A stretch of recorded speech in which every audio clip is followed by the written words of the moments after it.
Okay. Welcome. Great and wonderful people of Biafra, lovers of freedom. Welcome to it. It's a sunny day today, a beautiful day. Welcome to it. We are here. Share this video if you are joining us. Share the video wherever you are watching from. Share the video, invite others to join. Share the video, invite others to join wherever you are watching from. We are back to it again.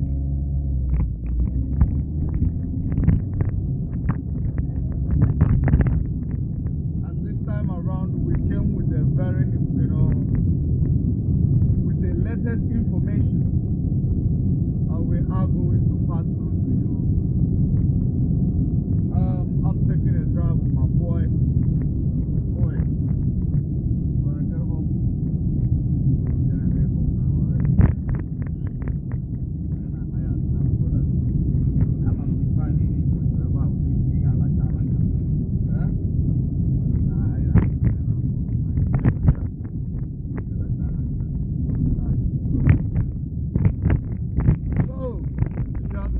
share the video, invite others to join.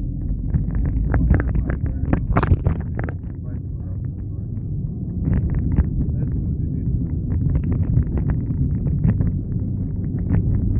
Let us do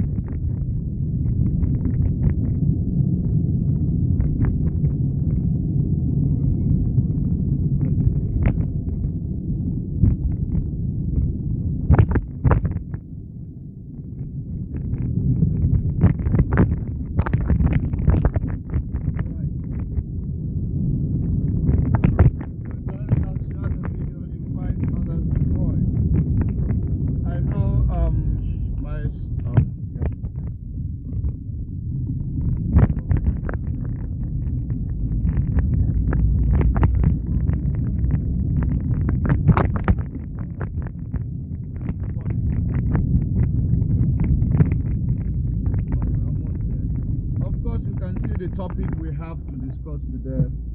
The topic is about the release of Mazen Namdekan, and as well as what is happening, the latest, that is happening in the Niger Republic as the war looms. Hey, relax. Oh, wait. Don't sit on it. No. 10 minutes. Right?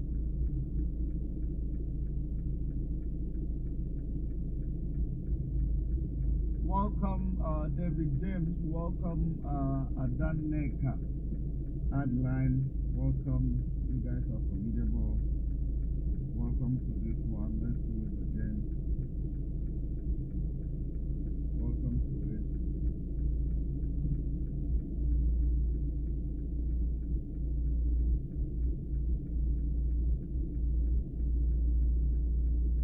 I hope that we have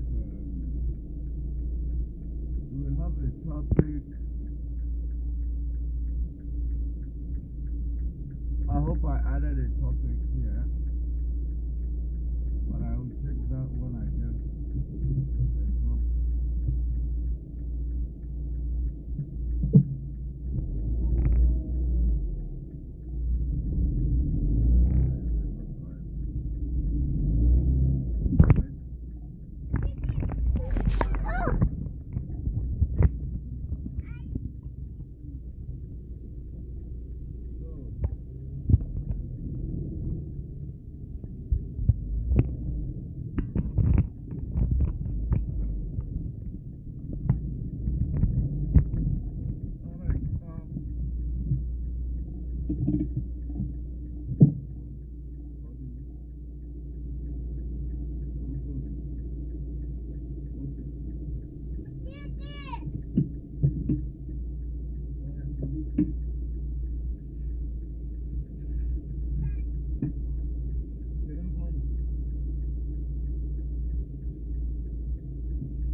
Great and wonderful people of Biafra, lovers of freedom all over the world.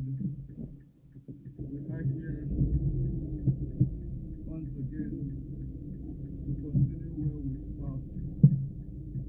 Preach the gospel of emancipation, gospel of freedom of our people all over the world. That's what we are here to preach again. I hope I am coming out clear. I hope I am coming out clear. So, let's do it one more time. Let's do it one more time. It is very, very necessary. While you are joining us, share the video, invite others to join. Wherever you are joining us from, share the video, invite others to join. Very, very important.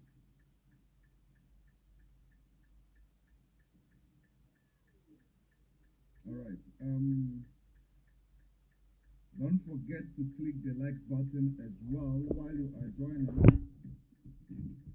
There is a very important, topic we have to talk about. Let's see if I am audible enough. I want to see if I am audible enough for us to continue because I do not have my mic. And I forgot to connect the Bluetooth to the speaker of the car. But that's by the way, I believe we will still do something. We can still do something. So let's find out if we are audible enough.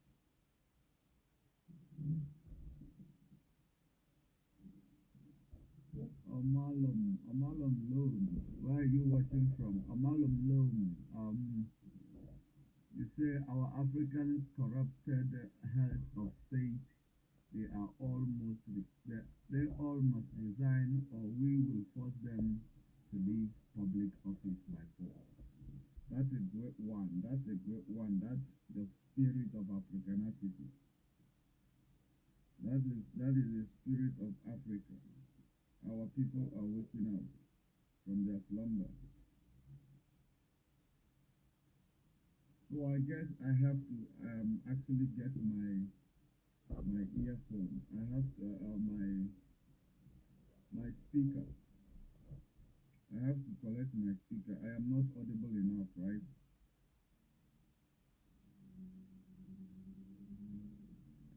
I am not audible enough. Just one moment. When I collect my speaker.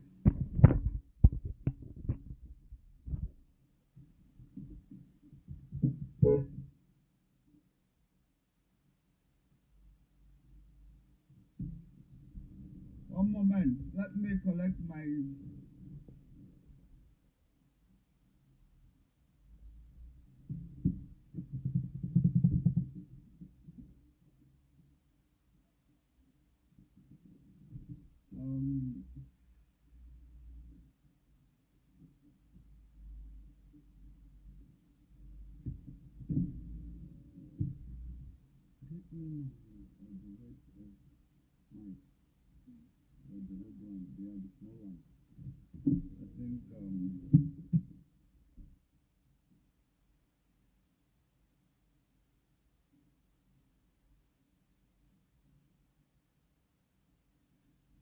Okay, we are going to improve the volume. I'm trying to improve the volume.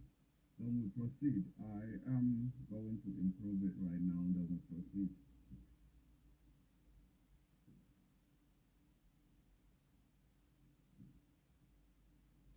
Just one moment. One moment. One moment. Let's improve the volume. Let me proceed.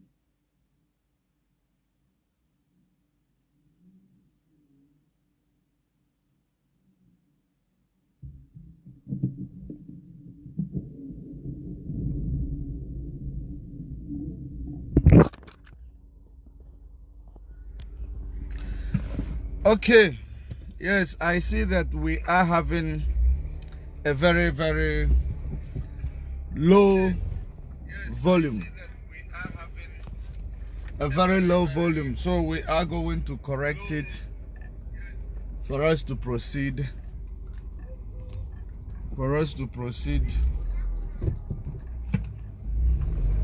In a better way.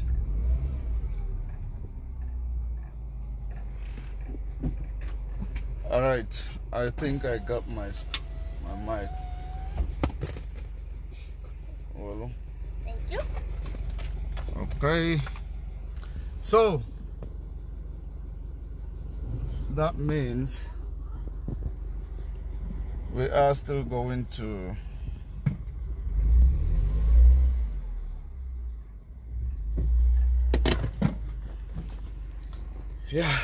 just one moment.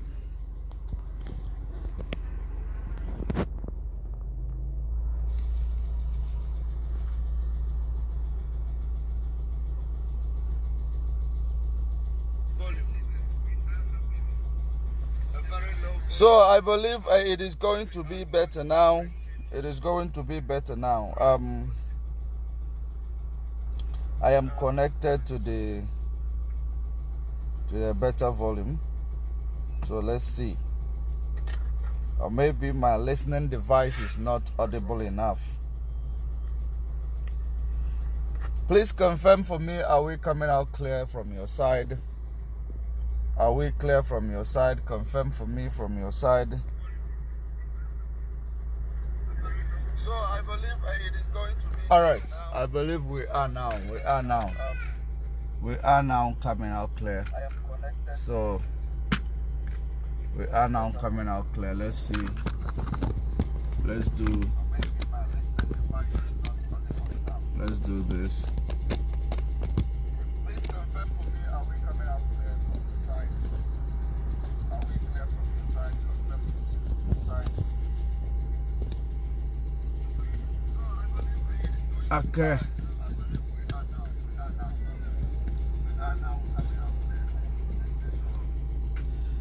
So I believe we are better now. Great and wonderful people of Biafra, great people of Africa, I greet you and welcome you to this program. While you are joining us, share the video, invite others to join. Wherever you are watching from, we are going to continue where we stopped the last time. So share the video. We are only on Facebook today. So we believe if Facebook will allow us. So I believe we are better now. And I am using a mobile network. I'm using a mobile network today. I hope it stays stable. So share the video. Of course, you saw the post, and the Niger Republic turned down Ecowas order, and the mass recruitment of devotee began.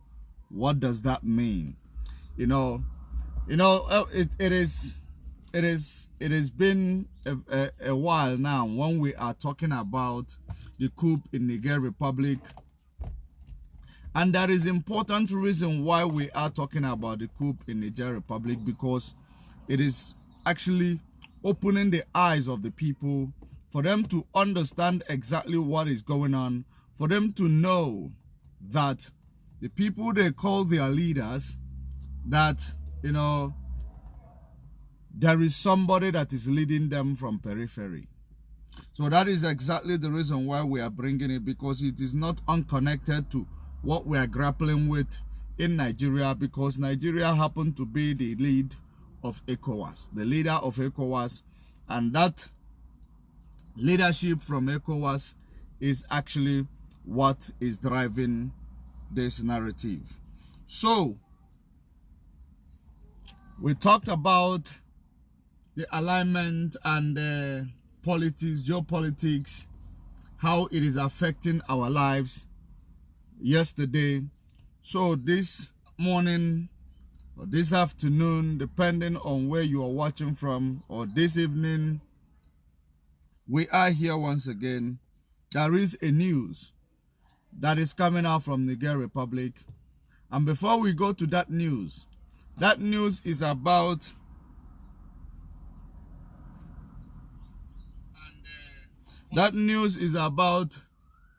the recruitment of Niger citizens. Thousands or hundreds of them or thousands of them actually make themselves available to fight, to be recruited and to fight for their own nation, because this is me against the world. And exactly, in a situation whereby people decide to come out to be recruited, they were not forced. They are coming out in their numbers to be recruited, to be ready to defend their motherland. And that's exactly what's going on in Niger Republic today. And we are going to bring you that news. And we are also bringing you the arrangement, the latest arrangement that took place, because Ecowas was engaging Niger Republic, and the result of such engagement is what we are going to bring to you, because there's such engagement, I believe and I know, it didn't end, it never end with it's not ECOWAS friendly result that they actually got from such.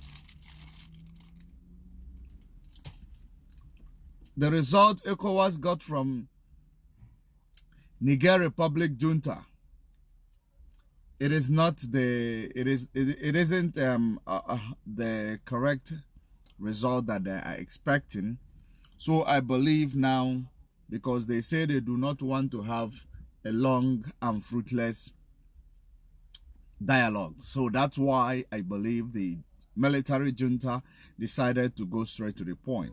And they went straight to the point and they told ECOWAS what is their own decision. And the decision has been reached, so we are waiting for the response for the ECOWAS. But I am going to now show you what the decision looks like, and the preparation and the contingency plans that are putting in place to make sure their land is safe. And secondly, we are talking about the release of Mazen Nnamdi Kanu.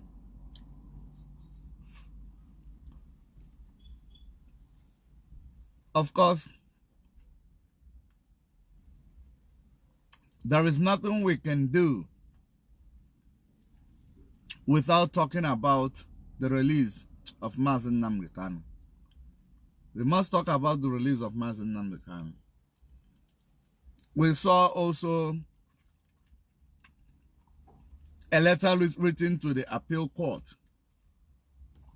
There was something I discussed a few days ago about the appeal court of Nigeria, how they are actually, their operational style, which actually enables them to go on recess for months.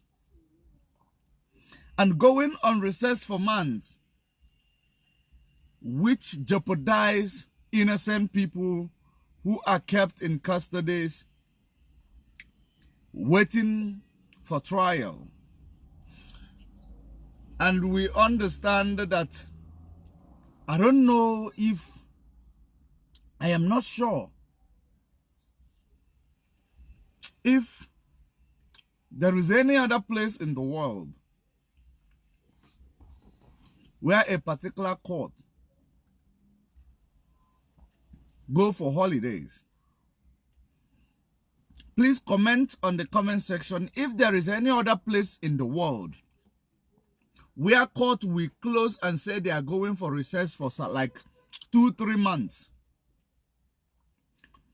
Because I know, my own understanding or the information that I have, I believe that the court judge, the judge will actually can go for sick leave.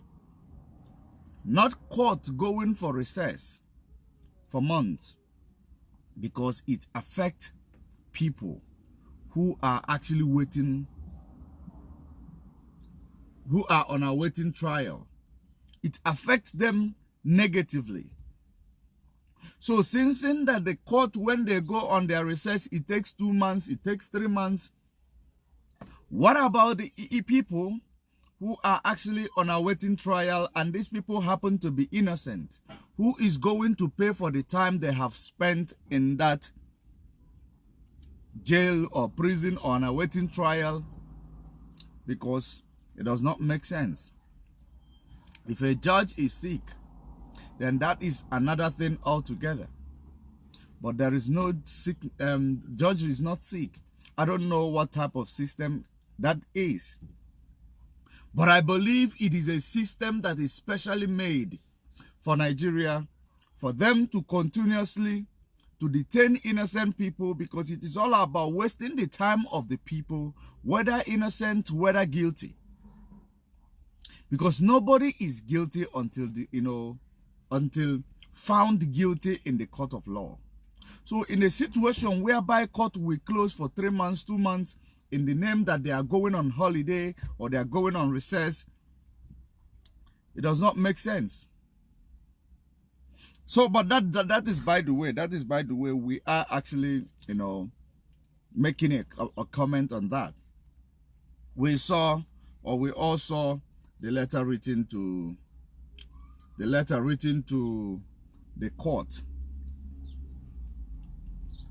by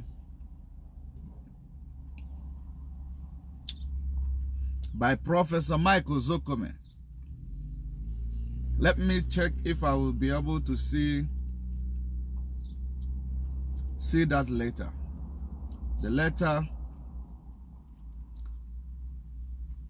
he wrote to the court. But the content of the letter states that he is requesting for appeal court to start the, commence with the trial on the court date and not to delay any further, because Mazen Nnamdi Kanu has been there, and the stay of Mazen Nnamdi Kanu in the solitary confinement is arbitrarily. It is not born of it is not because he committed a crime.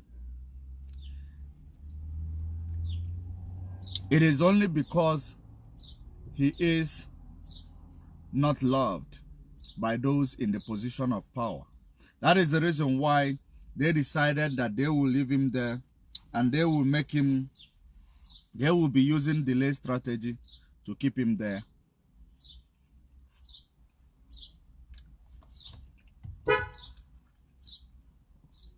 So, I believe that is the reason why Michael Zokome decided to write a letter to the judges who are presiding over this matter.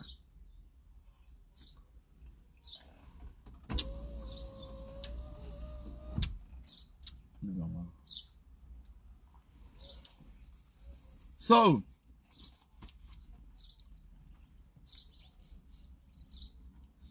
we have to go straight to the point. Let us go straight to the point. So we are calling on appeal court to release Mazen Nnamdi Kanu, because Mazen Nnamdi Kanu is being kept there by Malame and the previous administration. He is kept there by Malame and previous administration, and these people that actually kept Mazen Nnamdi Kanu there, against the order of the court, these people, they are all corrupt. And everybody could see, including the court and the judges, they could see the corruption charges against these individuals. We know that it is not against the man that was in Aso Rock, because the man that was in Aso Rock is gone. He's no longer there and can never come around, because he was an imposter. So that is the reason why it is very, very important for them to release Mazi Nnamdi Kanu, because those who placed him in a solitary confinement, they are nothing but, doing these things on their selfish interest. They are doing it for their selfish interest. That's what they are doing. So I don't believe that court will actually be able to entertain. I don't believe that court's supposed to entertain people treating somebody differently just because of the truth, just because the person is exercising their freedom of speech, freedom of expression, and their right to life. I don't think that a court will be prejudiced against anybody, because court is there to protect ordinary people from any form of intimidation or danger. That is the activities of the court. So that is the reason why we have seen exactly the effect of keeping Mazi Nnamdi Kanu in the solitary confinement. Criminals in Biafra land are using the opportunity to go out there to say that they are doing criminality because of Mazi Nnamdi Kanu.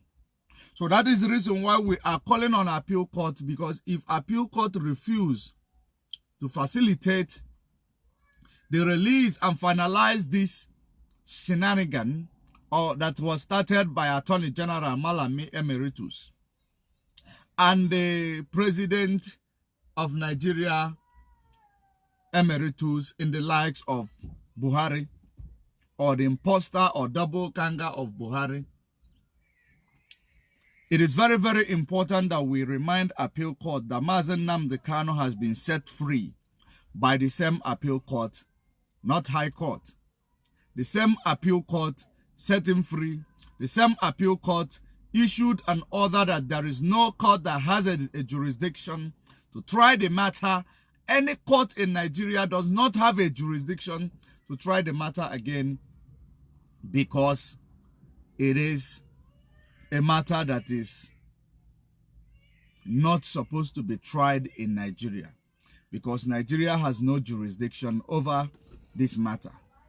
So that is the reason why we are doing all we can to remind the Court of Appeal that we are actually tired of waiting for Mazi Nnamdi Kanu to be treated differently, as if he's not a human being. He was held, and he is still held arbitrarily. Arbitrary detention. It is a detention born of self or personal vendetta that you have against somebody. It is not because of the crime that they have committed, or it is not because they have committed a crime, but it is because you don't like them, because they are exposing the activities of the executives, that the executive now exercise the power, or pull out the rank of executive to go all their ways to go and kidnap him in Kenya and rendition him back to Nigeria in order to place him on arbitrary detention. So even the court understood and noticed that the detention was on arbitrarily. That's why they struck out all the frivolous 15-count charges that is labeled against him. And at the end of the day, no court has right to try him. So we know that what is happening in the court, the same appeal court, it is about, delay strategy. But I believe that IPOB is a peaceful movement, peaceful organization that is well recognized all over the world. There is no place across the nation of the world that have seen IPOB to be a violent organization or a terrorist that Nigeria has labeled her. So that is the reason why we are standing on that note to call for appeal court to actually respect the order of appeal court. We are calling on appeal court to respect the verdict given by appeal court and release Mazen Nnamdi Kanu in the upcoming court sitting. It is very, very necessary because we are trying to curb the criminality in our land. Those who are using the name of Mazen Nnamdi Kanu to commit their criminal activities. We are doing our best to try to curb that criminal element so that we will know exactly what they are going to use as their excuse for doing what they are doing. And we know that the court is all about securing the life of innocent people. The court should be all about protecting the life of the majority of the nation. The court is all about protecting lives and properties. And of course, ever since these incidents took place, even the unknown militaries are coming into Biafra land to kill people, to burn houses belonging to people, because the well-orchestrated criminal element and activities of this criminal element, they are actually luring these criminal militaries, or this Asaredo Kubo and his criminal, will I call it terrorists in the military clothes, because he confirmed it in several occasions. Asaredo Kubo confirmed it that his criminal elements are actually in Biafra land in a military uniform. We saw, and he confirmed it, that he is burning the house of our people, and we have the evidence of that confession. We have the evidence of that confession, and we are standing upon that evidence to call on a court of appeal to obey their court order, to obey the order of the court given by the same court of appeal, so that we will assuage all these killings, we will assuage all this intimidation, we will stop all these criminal elements and their activities going on in Biafra land in the name that they want to release Mazen Nnamdi Kanu. So that is exactly the reason why we are saying, if we notice or eventually we find out that the court did not release Mazen Nnamdi Kanu, it could only mean, one thing, that the court is actually working with some criminal politicians, that the court is actually working with some politicians who does not want peace in the land of the Biafrans, or who does not want peace in the eastern region of Nigeria. And it means that they are deliberately doing that. They are deliberately constituting all that, nuisance, using some criminal rogue. Some of them are living in Europe, and they are constituting this nuisance, luring our people to die, luring young people that are unemployed, because anytime you have anything that will give the youth that are unemployed money, it is easy. An idle man is a devil's workshop. So because of the unemployment in our land, they are taking advantage of that, giving guns to the youth, giving guns to them to go and terrorize the land. In the name that they are terrorizing the land for the release of Mazen Nnamdi Kanu Hamadike, one of Biafra land, who is in a solitary confinement today because he is calling for the better deal for his people. So in this regard, if the Court of Appeal refused to release Mazen Nnamdi Kanu, we will know that the judges there, they are actually part and parcel of the insecurity that is being done in our land. We will know. And they should know that the whole world is watching. I believe that if there is any award that is actually going to come from international communities, that is only if that is going to come from any international body, it will go to those previous judges that handle such cases, those learned judges who understood the importance of jurisdiction, those learned judges of appeal court who understood that Nigeria does not have jurisdiction to try this case, and which is proper, and it was actually within the constitution and within the law of Nigeria. So they did not do it in their own personal, in their own knowledge. They did it within the ambit of the law. They were protecting the law, and they were making sure that the law thrive in Nigeria. These are the type of judges that if you have those type of judges, you know, you will feel safe going or walking into the courtroom, knowing that your right will be protected, knowing that the law will prevail. So these are the type of people we promote. These are the type of people we will make, you know, we want in a within judicial community, because they discharge their duties without fear or favor. And we know very well they were ostracized after discharging such duties. But that is, by the way, it will not actually stop the celebration that we are celebrating these people, because it is the first time we actually, you know, they made us to have a little bit of faith in that judiciary.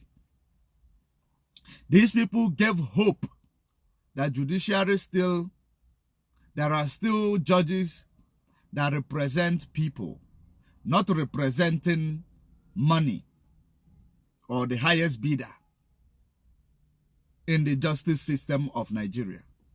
So those people are worth celebrating. They are worth celebrating. And I believe it is very, very important that we look to know, you know, to forward, actually, we will actually make a research to know these people who gave that verdict, so that we will celebrate them. We will post their pictures and celebrate them. We will make sure that we celebrate them for the world to see that there is still, you know, learned and people that work professionally in the position that they are placed within the judicial system in Nigeria. And I believe that that is the reason why after the election, or this after the selection process that took place in Nigeria, you will understand that if not the judgment that was passed through these learned judges in Nigeria, I believe that people will never, you know, wouldn't have believed in the judiciary when they deprived obedient to their mandate. People were going to protest. People were going to go out of their way to make sure that they reclaim their mandate. Maybe they will resolve to civil disobedience or civil unrest to make sure that their mandate is given back to them. But because of those learned judges, they averted that, you know, ordeal. They averted that, you know, that violent civil disobedience and the protest that was going to result to bloodbath. And that is the reason why I believe that it is these learned judges that assuaged what supposed to take place in Nigeria after the election result was released. They gave people hope that judiciary still can work. So that's exactly what they did. And the same court, the same appeal court, we are waiting for them to tell us that there is still hope within judicial system in Nigeria. They are waiting. We are waiting for them to show us that as much as executive is corrupted, that the three arms of government, at least one of them, will be the hope of ordinary people in Nigeria. And that is exactly what we are expecting from Appeal Court of Nigeria. And we hope they will not disappoint us in this upcoming court sitting. We hope that they will understand that Mazi Nnamdi Kanu's detention is arbitrarily, and must be released as soon as possible. His right has been violated left, right, and center. So if he is not released, I believe that people will be losing faith in judiciary.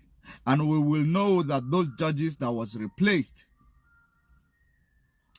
we will know that those new judges that was invited to replace the previous judges that gave verdict on this case, they are not judges, but they are the executive stooge. They are actually, killing the independency of judiciary. And they are undermining the judicial process and promoting the executive.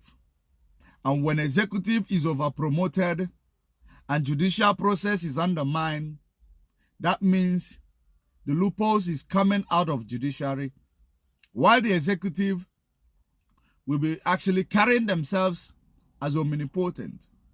And that is the reason why, for them not to carry themselves as omnipotent, that is the reason why there is three arms that are independent of each other. But when one arm of government decide to control the other, it means that the other arms of government, they are undermining their capability to stay in the position and cover their wings. So we are calling on the judiciary, the Appeal Court of Nigeria, to release Mazi Nnamdi Kanu in the upcoming, because we know they can actually, hear the case and deliver judgment. It is possible. It is a decision that is being taken, that can be taken by judges. They can hear the case, they can deliver judgment. Because if there is any investigation that needs to be conducted, the case is not complicated at all. Because it has been there for 2 years. It is not complicated. The judgment has been passed. It is all about to find out if there is any foul play on the judgment given. And the learned judges will understand the importance of jurisdiction. And we are going to actually stay on that to continue the call for Mazi Nnamdi Kanu release in the upcoming court sittings. And this is where I am going to leave it, as we move on to the next topic that we have, because I believe that we are already 33 minutes or 44 minutes into this program.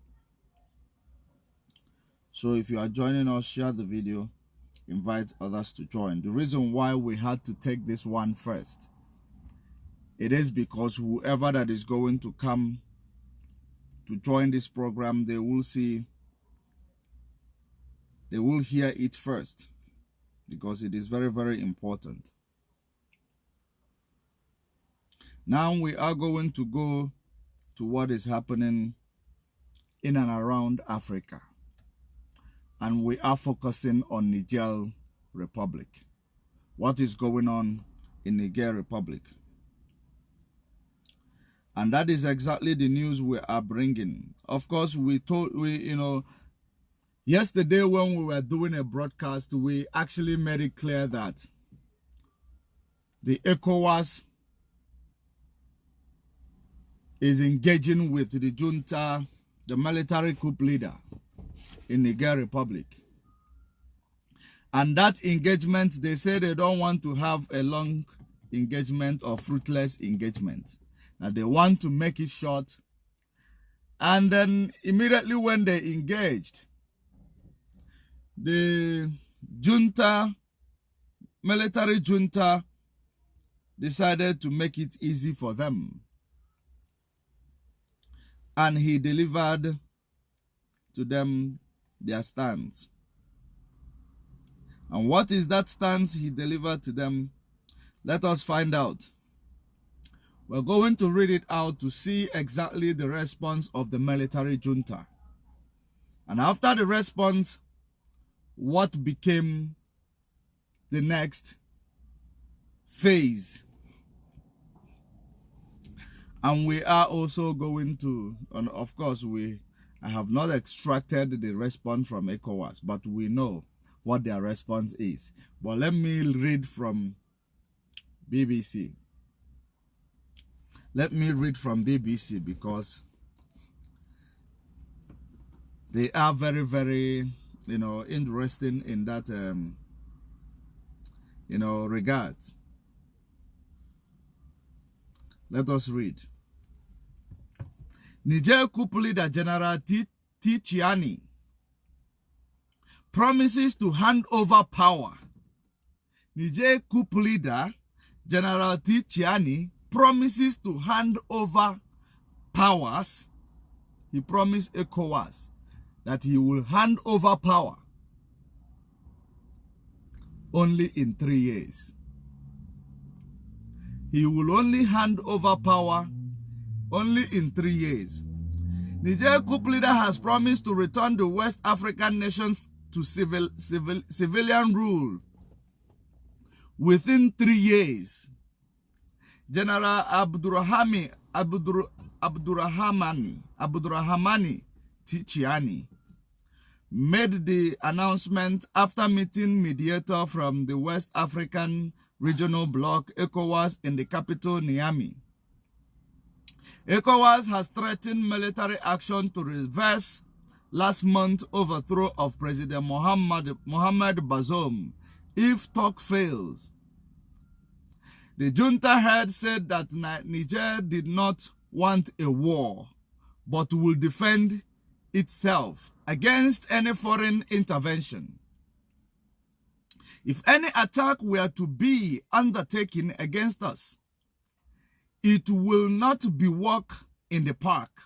Some people seem to think, he warned in his televised address on Saturday evening.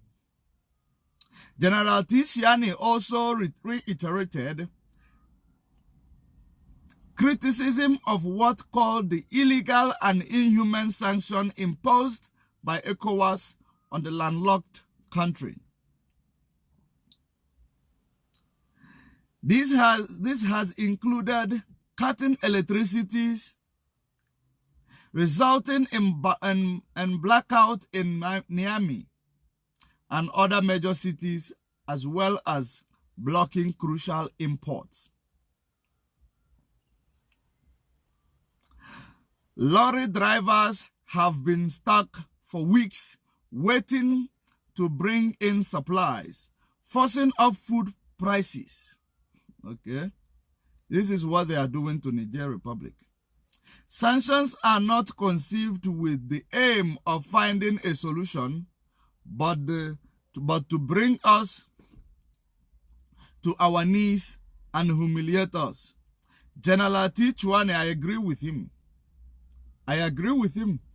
You cannot say you are going in for a negotiation. You are going in for a peaceful, resolution, and you impose sanctions that people are now staying in the dark. You impose sanctions that people are no longer having food supply. So I agree with that. Let us continue.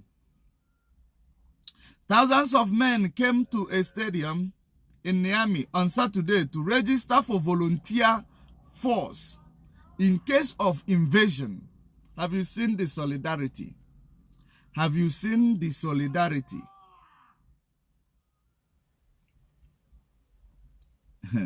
Let me see if I can show you the picture of these thousands of people. Now I will show you the picture in the next piece, which talked about that recruitment. So although overcrowding prevented the registration process starting, the Reuters news agencies report regional efforts to reverse the coup have been backed by the US and France. Regional efforts to reverse the coup have been backed by US and France. So, the process is being sponsored by US and France. The Ecowas is being driven by the interest of US and France, the exploiters of the Niger uranium, among other resources, and the exploiters of Biafra oil that the pipeline passed through Niger Republic. That is exactly the interest that is actually driving ECOWAS to go out all for military intervention to make sure that they protect the interests of the West while killing their own people and themselves. That is exactly what we are seeing here. Regional efforts to reverse the coup have been backed up by the US and France, which both have military bases in Niger Republic. These bases are part of efforts to tackle jihadist groups in the wider Sahel region. How many of them has been tackled? How many of these jihadist group has been tackled in the wider Sahel region? Does it mean that the military bases that they have, established in the wider Sahel region are there? They have made that place their home. Because if they say they are going to tackle the jihadists, it means that they're supposed to have tackled the jihadist activities, that it will not have no more life in that area. But the jihadist activities is still well and functional in those areas. So does it mean that the military's base of France and the US are just there to protect something else, not actually to stop jihadism? They are there to protect some interest in the name that they are there to protect them from jihad and the terrorist activities. Because the last time we checked, the terrorists still killed 17 military soldiers in that area, in that region. So what exactly are they there to do? Because if I will understand it to you, if in fact, sentiment aside, these US militaries, they have the most sophisticated weapons and artilleries that will stop the terrorist activities in the West African Sahel region within 24 hours to 48 hours. So why are they not stopped? Why do they have to have the military bases in those areas? And these military bases are not planning to leave anytime soon. They are not planning to stop the terrorism. They are just there grooming this terrorism. Because that's exactly what it looks like. Because the terrorist is actually getting more power every day by day. They are not being tackled. They are not being killed. They are not being stopped. They are being groomed. So how can US military, France military, be in this ECOWAS region, in Sahel region? The last time I checked, these are the most sophisticated military intelligence and the most sophisticated military equipped personnel in the world. They could not even stop the terrorism. Rather, the terrorists are there making sure that they ravage the communities, displace them, and kill people. So what are they doing? in those areas. So they have made it their own home. Are they there to protect the uranium? Are they there to protect the oil pipe that is coming from Warri? So what exactly are they doing there? It is a very, very important question that we need to continue to ask them. Does it mean that the U.S. military are not sophisticated the way they portray it to be? Does it mean that all this uranium that the French is taking from Niger Republic, is not enough to equip the military that have placed there in the name that they are fighting the jihadist group? So let us continue to read. They seem ignorant to the fact that it is in large part thanks to the professionalism and valor of the defense and security forces of Niger that Niger has remained a barrier preventing terrorist hordes from destabilizing the whole region, he said. So have you seen it? It is not actually my word. The Niger people, they are actually confessing that it is their own military, it is the professionalism of their own military and the resilience of their own military that is fighting these jihadists and the terrorists in that Sahel region. Not French or U.S. military bases that was stationed there that is doing the fight. Instead, it is the Niger Republic military that is doing the fight.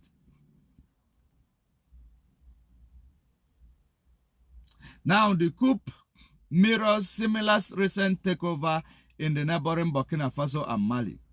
And the influence of Russia in the wider Sahel region is also growing through its mercenary group Wagner.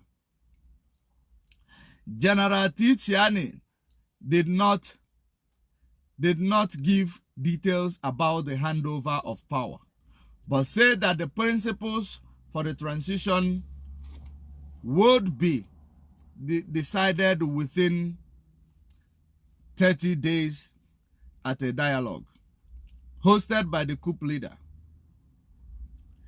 General Tchiani did not give details about the handover of power, but said that the principles of the transition would be decided within 30 days at a dialogue hosted by the coup leaders. Did you hear that? Ecowas has not yet commented on the announcement except to say that during the visit on Saturday, mediator also met Mr. Bazoum, who has been in detention with his wife and son since the coup. Their delegation, remember that the U.S. delegation was blocked from meeting Bazoum, and now ECOWAS, they have met with Bazoum, which is also a good move. This is actually people fighting for their freedom. The trajectories in which this is going is an evidence and a true indication that these people are really fighting for their freedom. They are not playing. Their delegation was led by former Nigerian military leader, General Abdulsalami Abubakar, and also included Nigeria's most senior Muslim leader, the Sultan of Sokoto, Muhammad Saadu Abubakar III.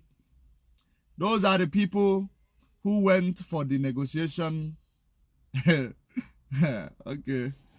I reserve my comment. He wield huge influence in Niger, part of which used to be in the Sokoto Caliphate, part of which used to be in the Sokoto Caliphate, a powerful kingdom before colonial rule. That means somehow the people in the northern Nigeria are also fighting for their freedom. Are you understanding the trajectories? The people in the northern Nigeria are also fighting for their freedom indirectly, and this is their only chance that they could use to fight for their freedom, because they are not free. The menace of terrorist attack in that region, they are on the receiving end of it. Most of their states are no-go area, because ISWAP, Islamic State in West Africa, they are there killing them, taking them away from their communities, sending them to IDPs.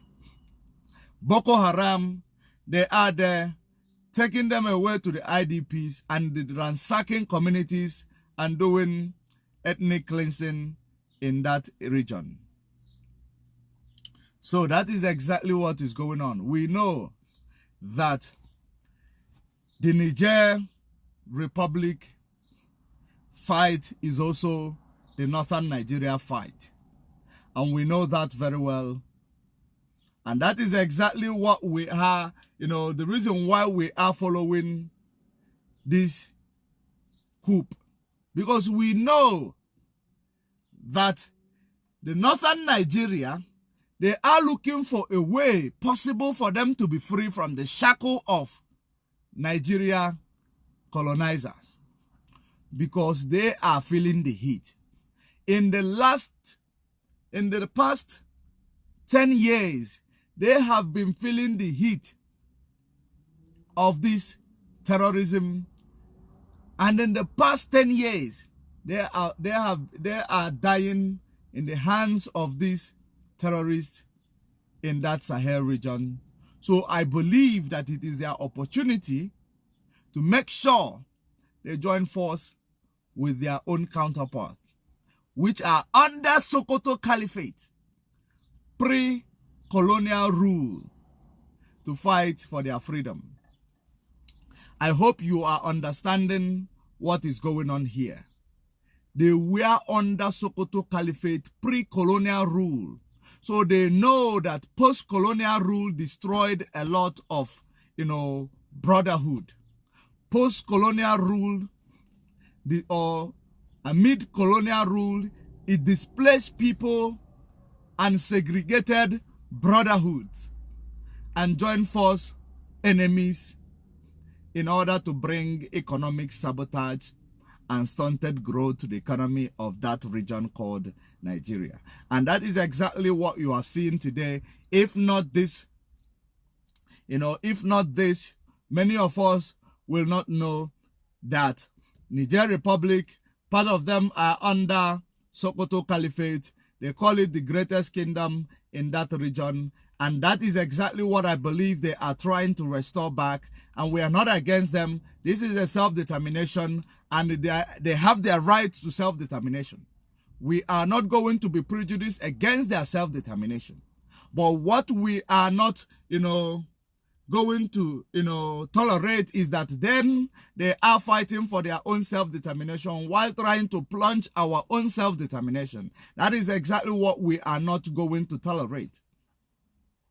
Because we know very well, and I told you from the inception of this coup, that this coup has everything to do with the imposter that was in Aso Rock. It has everything to do with the imposter that was in Aso Rock. And so many of you did not believe it. And the only reason why the president of Nigeria that we see today is fighting tooth and nail to make sure that they restore democracy in that region, it is not because he wants to go to war. It is because the West is pushing him, and because he knows that there is a leverage against him from the Western countries. That is the reason why he is actually placed there. And that is the reason why he is called to embark on this journey that he has embarked upon.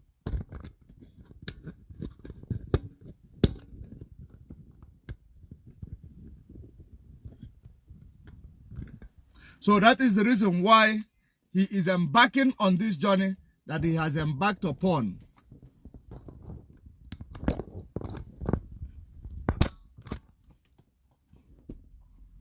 So we know very well, we know what is driving all this shenanigans, and we know the reason why the Nigeria president is trying to do what he's doing. We know that Tinubu, we know, joke apart, Tinubu is a very, very intelligent man. Tinubu is a very, very streetwise person. And we know very well that on a normal circumstances, Tinubu will not, want to engage in this type of situation. But his hands are tied. When you dine with the enemy, when the enemy are the ones who sponsor what, gives you power, when the people, when you decide to align with the superior forces, just like Afonja did, and the Yoruba race lost the Ilorin, the same thing that Tinubu is doing today, trying to align himself with the Western superior power in order to destabilize his own region. Just because for the sake of being in the position of leadership. We know that that position is actually, it is a position that every greedy person, that anybody that doesn't have interest of the people at heart want to occupy. We know very well, but in a situation whereby we have seen that the driving factor of this, coup is connected, is actually, connected to the people whom we call Nigerians, and then the person who is used to drive the violent means of solving the situation, which is they deem it to be a solution to solve the situation, is going to come from Nigeria as well. It is an irony, because if the Sokoto Caliphate is trying to restore their kingdom, if the Sokoto Caliphate is trying to bring back their, ancestral origin, ancestral kingdom, we're not going to be prejudiced against them. And we have seen that it is the reason why there was an imposter in Aso Rock for complete 5 years, or 4 years rather. Was it 4? Yeah, complete 5 years. There was an imposter in Aso Rock for complete 5 years. And they made a lot of money out of Nigeria. During the time of the imposter, that is the reason why you saw cars. How many vehicles was bought for Niger Republic? How many vehicles? There was I think more than, is it 64 or 164? You can actually, if you know the number, you can write it in the comment section so that the world will know that we are talking something that is actually, we are talking something that exists, that is accurate. That is the reason why under the imposter regime, vehicle was given to Niger Republic. Under the imposter regime, railway was built from that region of northern Nigeria to Niger Republic. Why do you think all this infrastructure, the money that was spent to build railway from northern Nigeria to Niger Republic, why do you think such thing took place? It is all making sense today. Because we know, and we are very much aware that the northern people, they are very, very intelligent people. When it comes to politics, they are very good in politics. They might not be good at business, but they are good in politics. And that is what they have used to keep Nigeria on the palm of their hands in the last 6 decades. They have used that type of politics to put Nigeria on the palm of their hands in the last 6 decades. Today, they have seen that this type of thing that is under making Nigeria to be one it is actually something that has never favored their own people. Rather, their own people is as much as being marginalized. Their own people are dying in the hands of terrorists. Their own people are dying in the hands of Islamic State. So finding a way to solve this conundrum they have put themselves into, trying to please the master.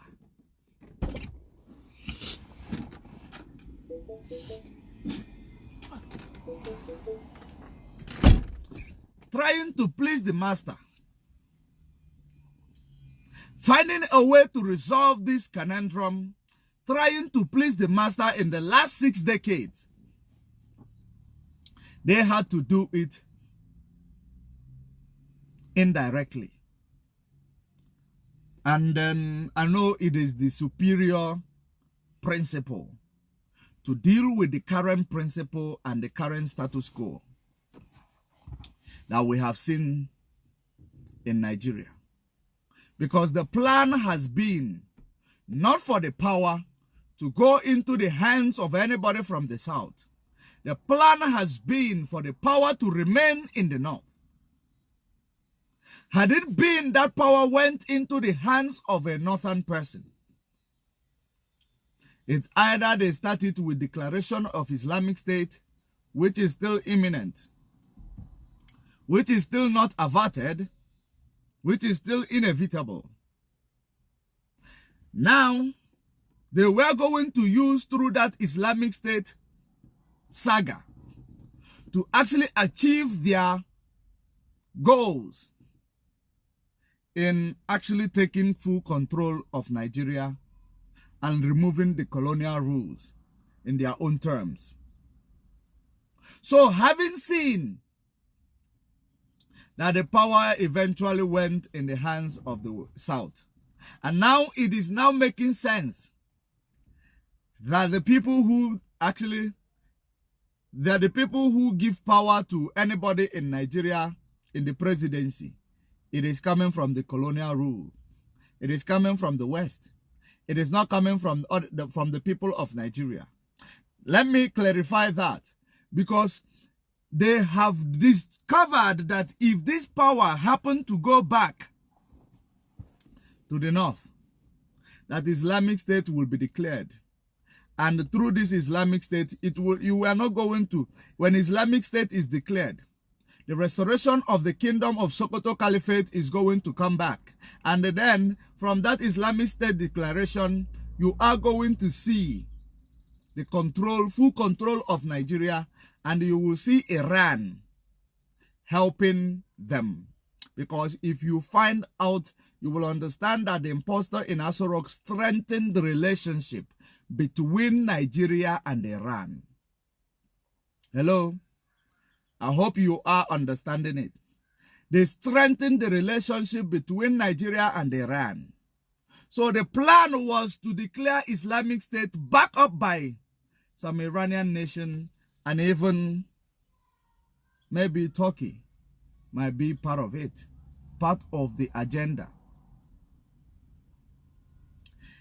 That is the reason why when power shifted and went to Bola Tinubu, because the arrangement was that it is going to be turn of Bola Tinubu, because the plan was that they were going to achieve their, they were going to fulfill their plans before 2023. But the only thing that assuaged that plan was Mazen Nnamdi Kanu's exposition. So let's give it to him, including those in Yoruba land.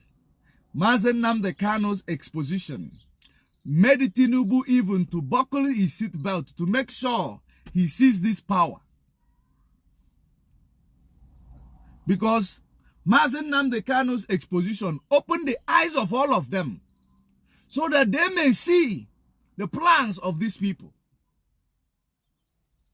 Because the plan was to take over control of Nigeria and even remove the colonial rule. They don't want actually to continue with the colonial rules. They want to remove the colonial rules. That's something people don't understand, because these people, they have their secrecy. The most important part of Islamic, culture is secrecy.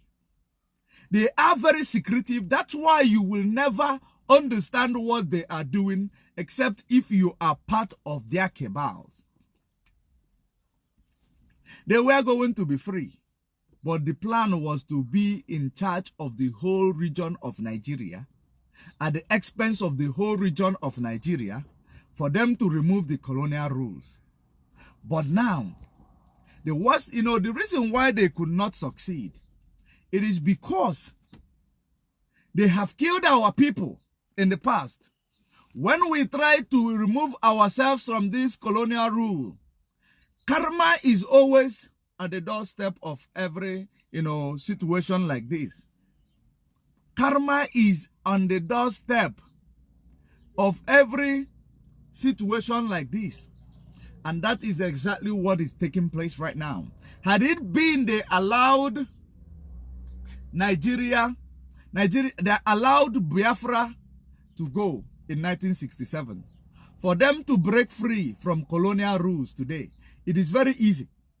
Because Biafra must have actually, rooted their ground. And we were going to give all of them support because we are Pan-African.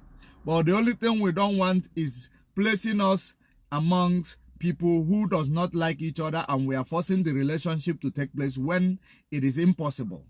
So that's the only reason why we are fighting to secede from that colonial colonial structure called Nigeria. We were going to help them. We were going to actually assist them, because by now we would have been a strong nation, both industrialization, both in military. We were supposed to be a very strong nation. They didn't need to suffer that. We were going to give them free of charge help to stand their ground, because, collective success is what we are preaching.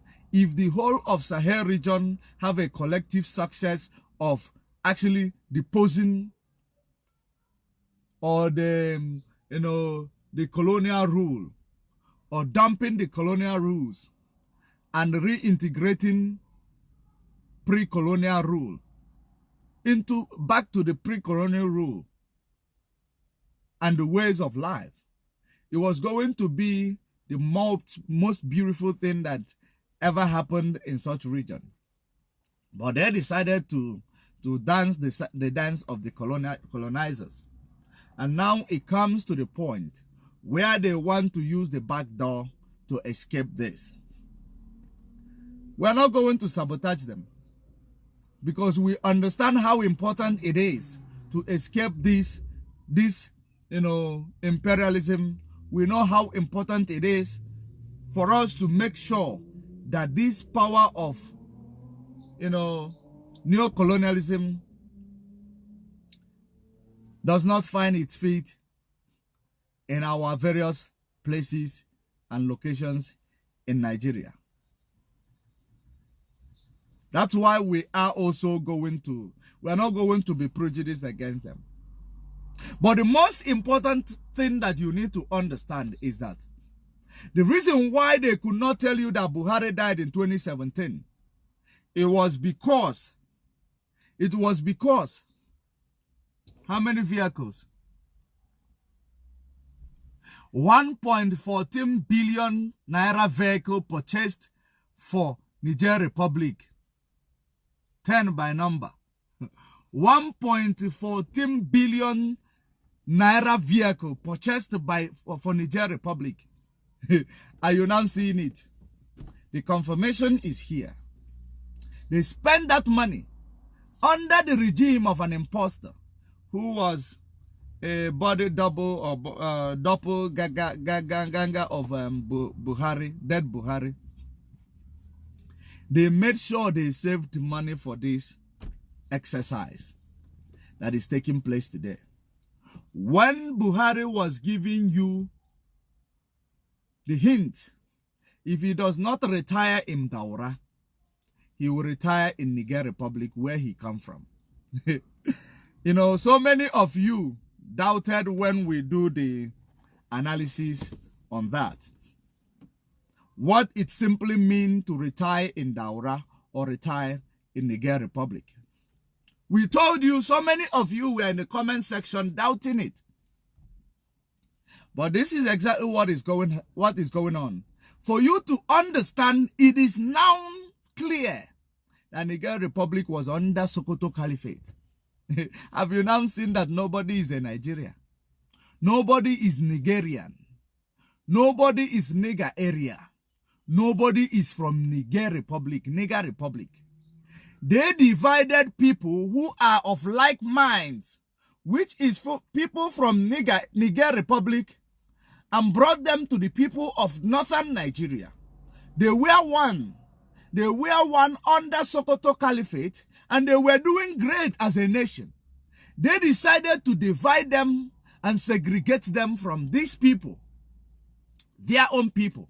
And they decided to bring amalgamation of the West and the East to the North, and give power and control to the northern Nigeria, while carving them out of the people whom they have like minds and whom they will thrive with when they are together. That is the post or the colonial, initiative. Because they know that if the northern Nigeria were to partner or were to brother with Niger Republic, they were going to do great as a nation. Because these are the same people. These are the same people of the same origin. But they carved them out, divided them. They carved this Sokoto Caliphate towards this, Nigeria, and call it Nigeria. And they decided to say, which we have carved the Niger Republic out. It is a very small country which they are able to manipulate, take everything that is coming out of their soil, and it is called a landlocked country. It is a landlocked country. So carving them out will not give those Niger Republic a lot of choices than to dance to the tune of the colonial rule. They carved them out, gave it to the France, while they carved the Sokoto in and called them Nigeria, joined with the West, joined with the East, called them Nigeria, knowing that the West and the North, they have nothing in common. Knowing that the North and the East, they have nothing in common. Knowing that the West and the East, they might have something in common, but they cannot, they have this competition mindset that always divide them. So they brought them together. And the advice they gave to the northern Nigeria for carving out the Niger Republic that was under Sokoto Caliphate was that we are going to solve your budget deficit with the oil and the resources coming out of the eastern region of that area that they have called Nigeria today. That was the promise they gave to the North. And we are going to give you to be in charge of the army and the police, so that you will have access to control all these things. But under who is it benefiting today more? Who is in benefit of all that today? Is it not the West? And who is actually paying for the crime? Is it not the North? The North is actually being killed every day on a daily basis. If not by the Fulani terrorists, it is by Boko Haram, who they claim they don't want Western education, who they claim they are nomadic people, whom, there is always something to use to prepare the minds of these people, terrorists, in order to come and keep even the northern people in check. And that's what they've been doing in the last how many years? They've been keeping them in check in more than a decade now, because they have understood what the plans of this northern Nigeria is like. Remember that these people are the ones who, remember that they have their intelligence all over the place. They have their intelligence all over the place. And the reason why they made sure that Gowon did not agree with the Aburi Accord agreement with Ojukwu, because they know that if the East is actually, if Nigeria is become a confederation, if they make Nigeria a confederation, that at some point, when the East is in charge of their resources, that means the North will start looking for any other alternative to activate their own resources to work for them. Remember, the North might even now remember that their brother is in Niger Republic, and the resources that is being exploited in Niger Republic is supposed to be part of the North, Northern resources. So they notice now, if the East, if Nigeria is called a confederation, the North is on, the West is on their own, the East is on their own, managing their resources. They will decide to align with whomever they want to align with.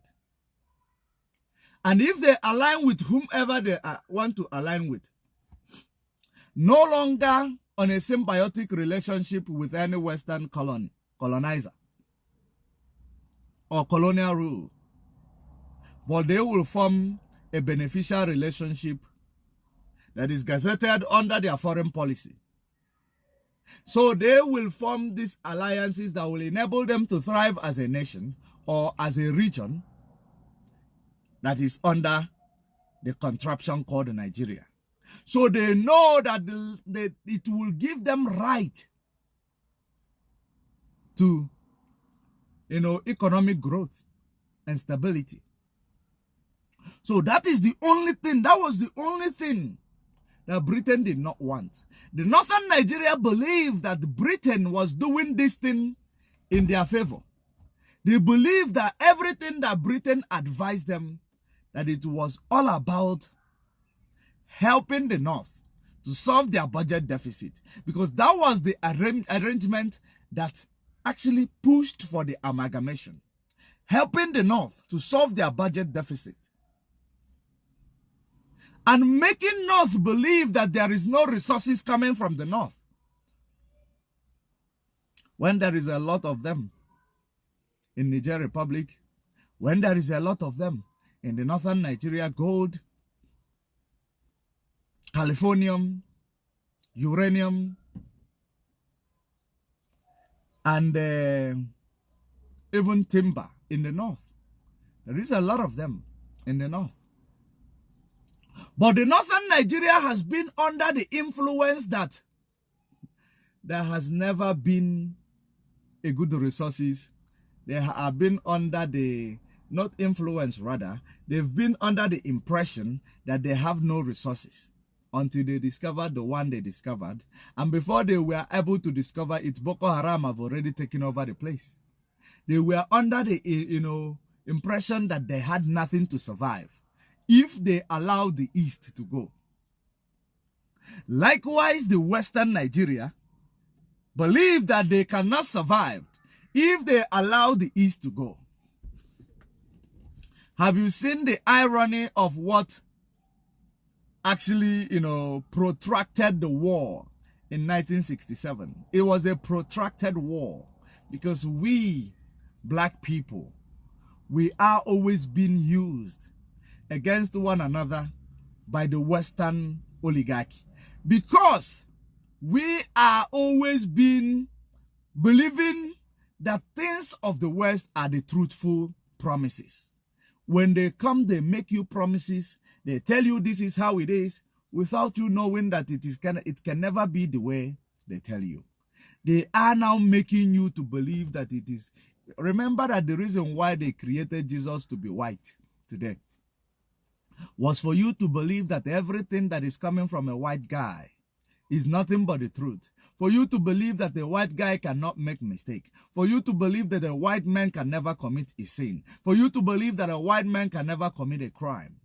And we believed it. We believed it. We cannot lie about it. Any of you cannot lie about it. And so many of our people still believe it, that white man does not commit crime.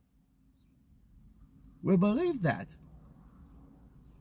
And that is the reason why those stooges they have placed amongst us, they are being used to segregate. They are being used to exploit.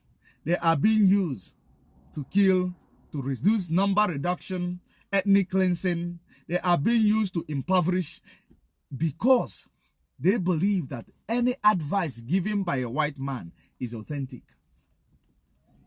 They never believed in their own intelligence. They never believed that what a white man can do, that they can do it better. They never believe in themselves. And it is a projection of the colonial rule to make you not to believe in yourself, to make you never to trust in yourself, to make you to continuously have animosity amongst yourself.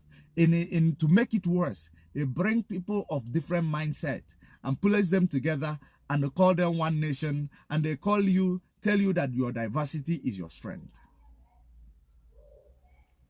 And in your national anthem, Arise, O compatriots, Arise, O compatriot, we promote peace and unity.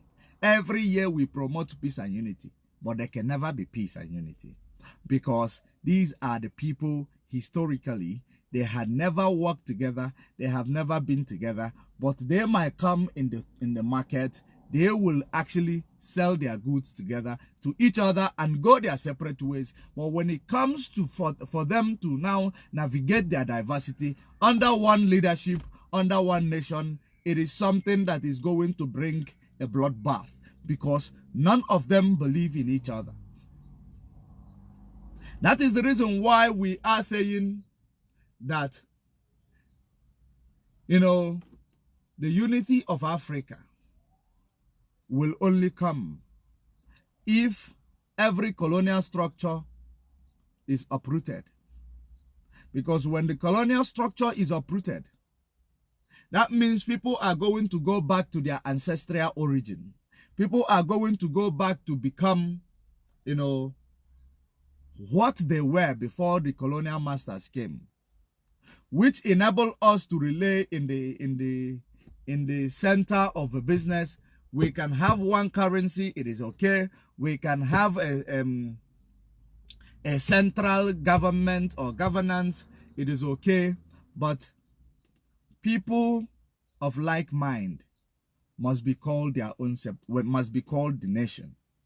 And it is not possible to unite people that does not have like mind under one umbrella called Africa. It is going to be actually planning to fail. It is not planning to win. It is planning to fail. Trying to unite people with no like minds. Trying to reunite people that are religious bigots. Because it has been religion that they will use to divide us. But when you understand that religion damage, the damage of religion on our people will never enable them to have like minds. That is when you will realize that unification of Africa is only about having a central, government like European Union have, like Europe have, European Union. Every nation have their own territorial integrity, and they are all fall under European Union. That is the only African unity we are able to achieve. We can use one currency. We can use one currency, have a free trade zone, open border policy, build a railway connecting every border, making sure we can actually, put surveillance so that there will be no terrorist activities. That's the only way we can work together. If there is any other way other than this way, I don't think it is going to work, because having seen that we have experienced this forceful amalgamation, what it did to us, it is still the reason why our people are dying in Mediterranean Sea today. It is still the reason why our people are dying in Sahara Desert today. It is still the reason why all our talent are in the United States today, Europe today. All our talents are in China today. We don't have them back home because of who is going to, it is about me. It is about my family. It is about my tribe. It is about my this. It is about my that. It can never go away. But when you go to, people go to their tribes, be with your tribe. As long as we have one umbrella called African Union, we revolutionize African Union and we empower them. We have a central or reserve bank of Africa where we can access. We have a Bank of Africa where we can take loans. Just like they have World Bank and IMF. We have our own. That is the unity of Africa.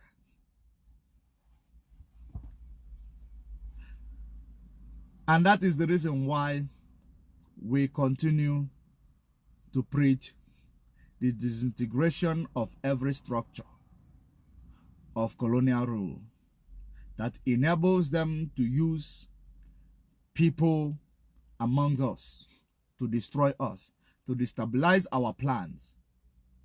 So now, coming back to what we were saying, the northern Nigeria are well aware. They have discovered and made peace from the 5 years the imposter was in Aso Rock.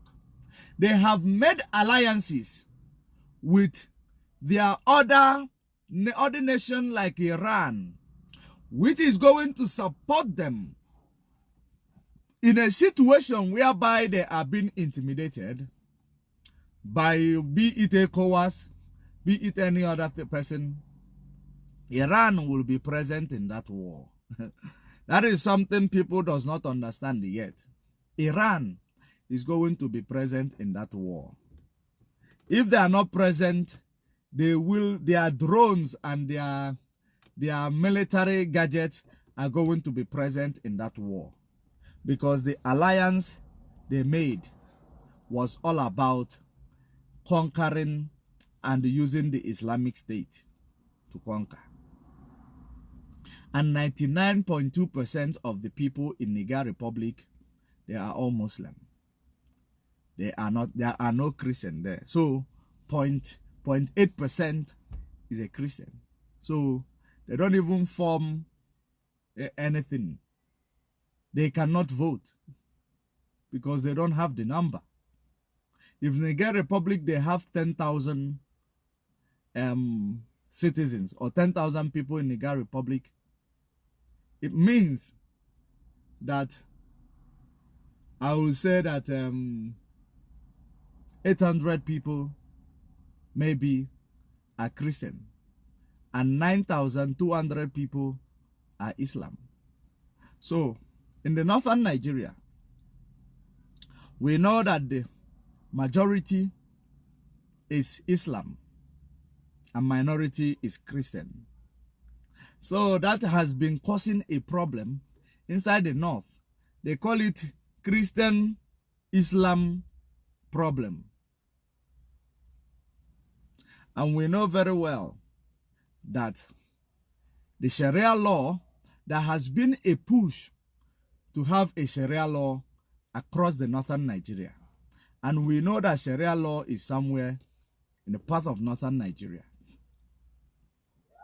which was also brought up during the time of Obasanjo, and he gave them the green light. So for us to understand that the people of Niger Republic are the same people in the northern Nigeria.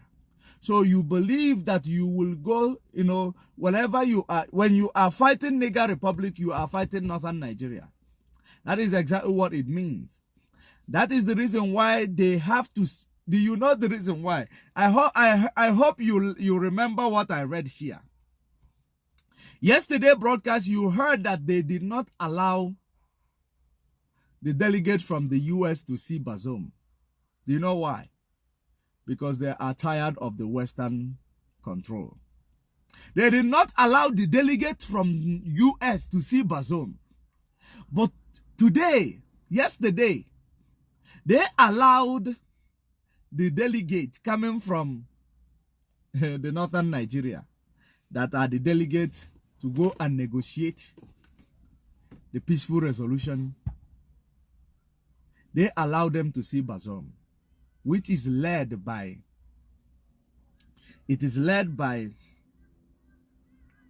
Abdulsalami Abubakar. Listen to those people who get the relegation. Their delegation was led by former Nigerian military leader, General Abdulsalami Abubakar, and also included Nigeria's most senior Muslim leader, the Sultan of Sokoto, Muhammad Saadu Abubakar III. He wielded huge influence in Niger, part of which used to be in the Sokoto Caliphate, a powerful kingdom before colonial rule. Saturday's meeting was the first between leaders of the junta and Ecowas. What does that tell you? It simply means that the new era the era of colonialism is gone. People are realizing where their own remnant are scattered. People are unifying with their remnant, with their people whom they were segregated, from them. So people are reuniting. Why is it all this set, particular set of people, delegation that was allowed to come? Because they are the same people. They have the same goal. They have the same plan. And in this regard, you can never, or you may never, go contrary to their plan, because they are planning it together. Yes. I'll call you back. I am on a program right now. All right. So, they are the people, they have the same culture. They have the like minds. They understand each other more than they even northern Nigeria understand the Yoruba. More than northern Nigeria understand the Igbos. These people, they understand each other. And they can work together. Since they have discovered they have resources that are even more essential than the oil coming out from Biafra land, because the oil coming out from Biafra land is going to expire. When the Europeans do away with or stop the manufacturing or production of carbon emission engines in any ramification, what does that do to the oil sale? What does it do to the oil sale? The oil sale is no longer going to be significant, because the crude oil sale is almost all about, it is only the natural gas that might still be something that is in the high demand. But all this oil, it is no longer going to be in high demand. So they understand that there is californium, there is gold, there is uranium in these areas. If they unite it with the ones they have in the north, it is enough to give the northern Nigeria and the Niger Republic everything that they want. And they will now become one body and drive their economic growth and stability, and help to fight against this agenda of these Islamic groups that is taking place in Nigeria. So they know and they have come to terms with that. And that is the reason why they refuse to relinquish power. And Britain believed that they were working together. That's why I like, people in the northern Nigeria. Their secret is of no match with any other. Their secret is of no match with any other. Are you guys ready to go? Yes. So bye-bye. See you. Goodbye. So it has no match with their secrecy. It has no match with the northern, Nigeria. What the northern Nigeria secrecy, it is very deep. And the Britain believe that having the imposter in Aso Rock, in order to use them to control what's going on, that it will eventually work in their favor. But at the end of the day, they have discovered that, no, there is something that we missed. That's why they decided to make sure that it is Tinubu that goes into the position of power. Not Abubakar Atiku. Not Abubakar Atiku. Because if it was Abubakar Atiku, believe you me, it is going to be a different ball game altogether.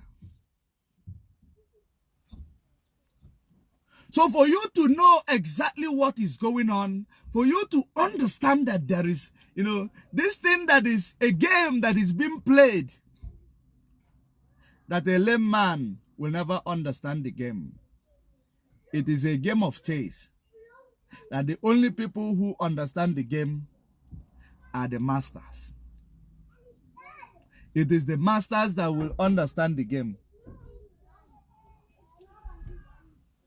It is a game of chess that is only understood by the master. So the game, the northern Nigeria, they understand the game and they are playing it. And I know and I believe they are going to win because they actually know how to keep their secret. They know how to drive their plan. They know how to drive their agenda. And they have the support from Arab nations. They have their support. So for you to know that it is not a business as usual. It is no longer a business as usual. It is now a business unusual. Let me show you the number of people that showed up when, as they plan to actually take over, their country. People who showed up for recruitment, that want to be recruited to defend their country in Niger Republic. I am going to show you the number of people. Move that side. The number of people that actually showed up. For you to know that everybody is actually ready for this. The training is ongoing. The training is ongoing. I am going to read it out. You might not be able to see it properly, but the training is ongoing. Let us maybe I think we can hear from them. One moment. To commit myself to Niger. Long live Niger. I've heard that they need 5,000 or 10,000 volunteer soldiers. That's why I came here. One moment. Young people chanted in favor of the Jeddah, against Ecowas and the country's former colonial ruler, France. Some parents brought their children to sign up. Others said they'd been waiting since 3 a.m. Parents brought their children to sign up. But they say they want to go and restore democracy. We're waiting for you, young volunteers. This is not about parents saying, no, we don't want our children to go and die. This is the resilience of these people. We're waiting for you. Both male and female. Listen to it. The main stadium in Niamey on Saturday, responding to the call for civilian auxiliaries in support of the armed forces. The event organizer claimed the junta was not involved in this initiative. Regional countries threatened the Nigerian junta of a possible military intervention. I wanted to be a soldier for the love of my country. Did you see that? Niger is our country. I love it. I want to commit myself to Niger. Long live Niger. I've heard that they need 5,000 or 10,000 volunteer soldiers. That's why I came here. Okay. Young people chanted in favor of the junta and against Ecowas and the country's former colonial ruler, France. Some parents brought their children to sign up. Others said they'd been waiting since 3 a.m. to answer a call from several organizations. I'm a military mother. We're waiting for you, young volunteers. From now until tomorrow. That's what I had to say. Wallah. Wallah. We're waiting for you. I hope you'll get us out of all these difficulties.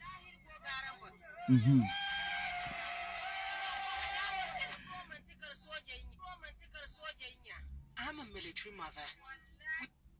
This is a revolution. I'm going to read the news. This is a revolution that you cannot interrupt. To interrupt such revolution is a suicide. I'm telling you. It is a revolution. And a very, very strategic one. Because the reason why you will know that it's a revolution, parents even brought out their children in order to join the forces, to protect their land, to ready them to protect their land.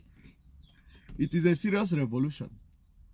It is not a child play. At all. It is not a child play. Let me read the news to see if there is any more information that I'm going to actually extract from it with regards to the activities of the northern Nigeria. It is actually the next investigation where I'm going into to understand the relationship. Now, let's read. 1,000 queued to volunteer in armed forces as threat of looms. Thousands of people lined up outside the main stadium in Niamey on Saturday, August 19, responding to the call for civilian auxiliary in support of armed forces. Welcome back. I think my mobile data, the router is actually getting, is dying. So I had to, charge it. So let us continue.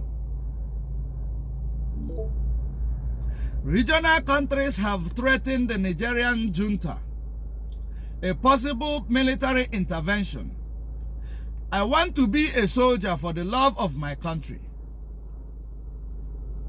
What's more, Niger is our country. I want to commit myself to Niger. Long live Niger, Mamodu exclaimed.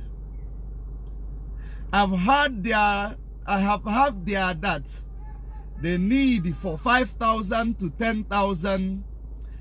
They have that there is a need for 5,000 to 10,000 volunteer soldiers. That's why I came here.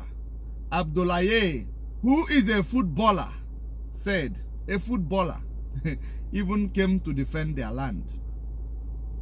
It is Ohazuluku. It is the national problem. It is not a military problem. That is exactly what they don't know. Now, after seeing all that, we will see this, the response of Ecowas. Some parents brought their children to sign up. Others said they've been waiting since 3 a.m. to answer a call from several organizations. Young people chanted in favor of junta and against Ecowas and country's former colonial rulers, France. The initiative, spearheaded by a group of locals in Niamey, aimed to recruit tens of thousands of volunteers from across the country to register for the volunteer for the defense of Niger Republic. The group will assist with medical care, and provide technical and engineering logistics among functions in case the junta need help, according to the Amsoro Bako, one of the founders who spoke with the Associate Press Tuesday, August 8. I am a military mother. We are waiting for you, young volunteers. We are waiting for you, young volunteers, from now until tomorrow. That's what I had to say. Wallahi, wa Allah, we are waiting for you. I hope you will get us out of all these difficulties. An activist who was not named told sharing crowds. ECOWAS envoy landed in Niger Saturday, August 19, to try to pursue further dialogue with the junta. The delegation includes former Nigerian military head of state Abusalami Abubakar, according to the Nigerian ruling CNSP's communication office. Abubakar had already visited Niamey as a representative of ECOWAS on August 3rd, but couldn't meet the nation's new strongman, Abdurrahmani Tishiani, nor the post-president Muhammad Bazoum. ECOWAS Commissioner for Political Affairs and Security insisted Friday, August 18th, they were ready to send standby forces should negotiation fail. So they have to send the standby forces because the negotiation had failed. They said that they will only bring a power transition in the next 3 years. That they are not ready to concede. They are not ready to give up. That it will take them 3 years. And we believe that for them to build a good ground so that anybody that they will put in the position of power will know how they will govern without the Western excesses and without the Western interference. That is exactly the reason why they have taken it upon themselves to be in the position of power for 3 years. That any other thing that will be decided will come in a later stage. That is exactly what they have agreed upon. And I know that there will be no going back in this regard. There will be no going back in such regard. So, it is very, very important for us to understand that, especially the Biafrans also, the Biafrans, they need to understand that the Biafra is the last miracle. And the many things that is going to bring that miracle is actually going to, occur. Is actually going to, take place. It is actually coming together.